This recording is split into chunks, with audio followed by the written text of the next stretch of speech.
Hi, everybody. My name is Michael Angelo Caruso, and I want to talk today about the art of saying you're sorry. This is something called, I call it the perfect apology, because it turns out there is a very correct way to make things right with another person.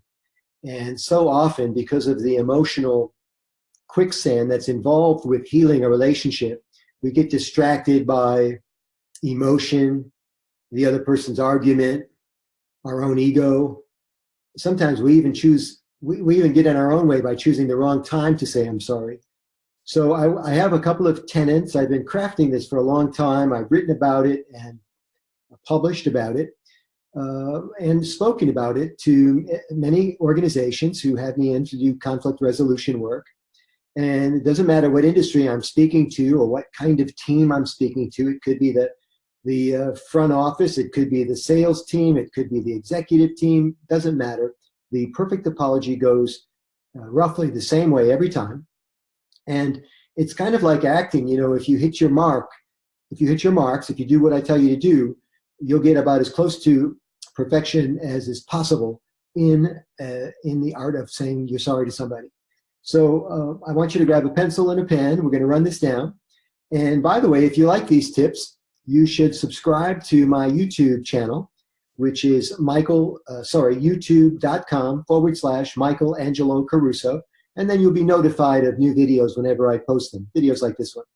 So there are only 5 steps to this, but you'll never remember them. So I want you to write them down right now. And then here's how I'll roll it out to you. I'm going to take you through the sequence one by one. And I am going to stop and pull back the curtain and show you the magic of the verbiage, the timing, the tone, everything that I'm doing. And then I'll recap by doing the apology more fluidly. And I'm very certain that you can take tips from this. You can take it in whole cloth if you want, and do better when you're apologizing to other people, whether it's at work, at home, people in your condo association. We find that we have to apologize for a lot of things in life, and it's good to have this skill set down. It's surprising that more of us don't have the perfect apology already in place, but here we go. Let's make it better for you anyway in the next few minutes. So the first thing you need to know is that the perfect apology needs to be staged, right? You don't do this in passing by walking down the hallway. Hey, I want to really apologize for screwing up, right? This is done seated, kneecap to kneecap, eyeball to eyeball, and it's done face to face. So you can do it in FaceTime, you can do it with Skype, but you don't issue the perfect apology via text. So that's the first thing. It has to be staged.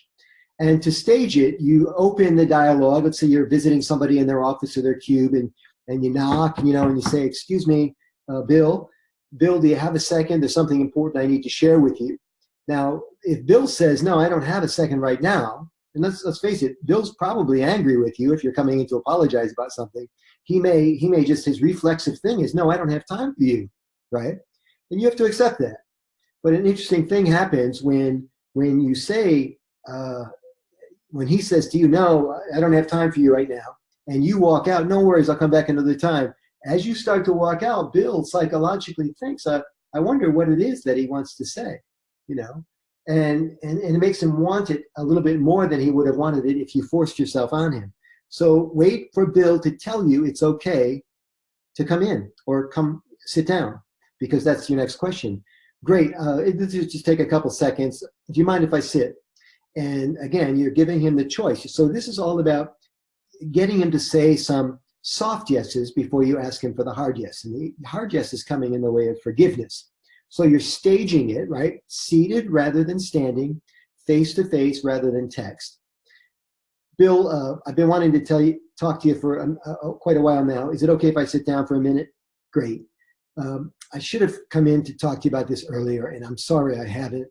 And now it's all staged. You see, now he's been marinating, maybe just for a few seconds, but he's been marinating, and he may be more open to your apology than he otherwise might be. So that's all step one, staging the perfect apology. Stage 2 is an interesting gambit. And what I'm going to ask you to do is take full responsibility for every bad thing that's happened. between you and Bill, right? 100%, man. I'm not talking about 90-10, 80-20. I'll split the difference with you. This was as much your fault as it was mine. None of that. You are taking full responsibility for everything that happened. Now, this does a couple of things. This, because you take full responsibility, it eliminates the argument about who did what, right? And we've seen that happen so many times, you know. I'll apologize for this if you apologize for that. What? I'm not apologizing for that. It's you that did this, and it just reopens the wound, right? So you can skip that whole thing. You can mitigate all of that niggling, right? All of that negotiation simply by saying, I take full responsibility. Now, this is going to be hard if you got a little bit of an ego, and it's going to be harder if it's not true. But if your number one goal is to issue a truce, if your number one goal is to start over and get this malaise behind you, then forget about who was responsible for 10% or 18% of the argument. Take full responsibility. Be the bigger person. You're already setting the tone. You're the one coming to him. You're the one extending the olive branch. And now you're the one, surprise, taking 100% responsibility for everything that's happened. The exact language is, listen, I feel really bad about what's happened between us, and I want to take full responsibility for everything bad that's happened. Just like that, right? And it's slow, and it's not dramatic, and it's done in what we call a librarian tone, right? You're not still angry with him when you say this. Okay, then I'll take full responsibility for everything that happened. Nice and easy, man. I want to take full responsibility for everything bad that's happened between us. You see how everything about it's kind of low key, right? And then the next line's key. This is the actual apology, but I'm going to do something interesting at the end of the statement. So the statement is, I am truly sorry for anything I've contributed to this, everything that I've contributed to this. And I'm asking for your forgiveness. Now, what most people do is they stop and they wait for the other person to say, okay, I forgive you, as if it's a push button mechanism. And emotions and forgiveness doesn't work like that. He may need some time, right? So I'm not going to ask him. I'm not going to obligate him to answer me right now. I'm going to keep talking, but it'll be at such a slow pace, it won't seem pushy to him. And listen to how it goes. I'll pace it for you. Bill, I am truly sorry for what happened between us, and I want to ask for your forgiveness because I would like to start with a fresh slate, and I would like to have our relationship be the best it can be moving forward. See what I did? I skipped the part where he says, yes, I forgive you. Because I don't want to give him that kind of pressure. It's not fair to him. See, he didn't even know I was coming by today. So I just keep moving, right? I just keep the wagon train and moving, right? There's a whole process to this. So I'm looking forward to our relationship being better as a result of me coming in to take 100% responsibility. You get it. And then now Bill has a chance now to answer you, but I'm still not going to force the answer on him because I'm going to leave this little sit down. I'm not going to ask him for yes or no. It's too much like television, right? It's too much like a sitcom. You know, it's got to end nicely in 30 minutes. That's not how real life works. So I'm going to ask for his forgiveness. And if he wants to say yes now, I'll give him that time. But if he doesn't want to say yes now, I'm not going to say anything. I'm just going to say, listen, I just wanted to stop by and see you. I'm sure we'll have a chance to talk about this later on or moving forward. Thank you very much for your time. I truly meant what I said. And then I say, I've got a deadline. I've got to go. And never lie about this. If, you always have a deadline, right? Got to be on the call. You got to get back on the phones. Got to go see somebody, right? So I got to go right now, but I'm sure we can talk about this moving forward. And now I'm on my way out. Now, what's Bill thinking on the way out? Wow, he came to me. Wow, he took 100% responsibility. Wow, he might mean it. And my favorite, wow, maybe I should have done that.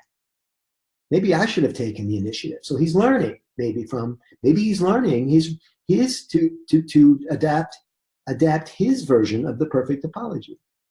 So in full, it goes something like this. Hey, Bill, do you have a minute? Great. You mind if I sit? Thank you. I won't be here long, but there's something important I want to share with you. I should have come by earlier to talk to you about this. And I just want to say that I'm really sorry about what's happened between us, and I want to take 100% responsibility for everything bad that's happened. It's all my fault.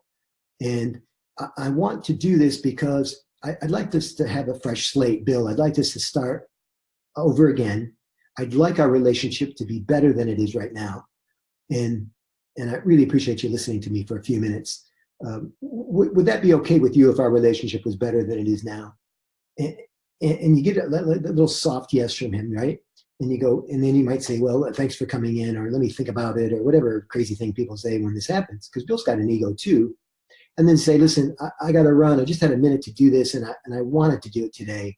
I meant everything that I said, and I hope our relationship can be better moving forward. Whatever that relationship is, boss, subordinate, husband, wife, siblings, next door neighbor, right? Whatever. I want our relationship to be better moving forward. I'll do whatever it takes. Would it be okay with you? And you get that soft yes, right? And then you say, great, it was nice seeing you. I'll talk to you soon. And you turn and you walk out. Now, one of two things, main things, can happen after you walk out of the perfect apology. The first thing is that Bill, over time, whether it's 5 minutes, 5 days, or 5 weeks, starts to realize you really did mean it, right? You really are a good person. And he comes to forgive you, maybe not with some sort of, declaration or showbiz, song and dance. The relationship starts to heal a little bit for various reasons, time being one of them, right? And the second thing that can happen is that Bill refuses to accept your apology and continues to show interest in wrestling in the mud. And there's an old saying down south that you never wrestle with a pig because you both get dirty and the pig likes it. So if Bill wants to continue to stay in the mud on this thing, you now have some choices. You have no control over Bill's response to your apology, but you may have some control over how often you say hello to Bill or how much time you choose to spend with Bill, right? And I say that without knowing the actual nature of the relationship between you and the person you're apologizing to. If it's husband and wife, it gets, there's a lot at stake. If it's somebody on your work team, it's a much different thing. Only you can decide. But you can't change people. And so what you want to do is say, if you can't say goodbye to somebody, at least try to say hello to them less frequently. Because if they haven't accepted the perfect apology, it's not on you anymore. So I hope this has been helpful to you. More communication tips about ways your relationships can be better at home and at work at michaelangelocaruso.com in my blog. I have a podcast at Podbean. Just go to Podbean and type in Michelangelo Caruso. The podcast is also on iTunes. And of course, as I said earlier, more free videos like this one. Just subscribe to the YouTube channel, my YouTube channel, Michelangelo Caruso on YouTube, and you'll see the channel come up. Thanks very much, and good luck with all your relationships.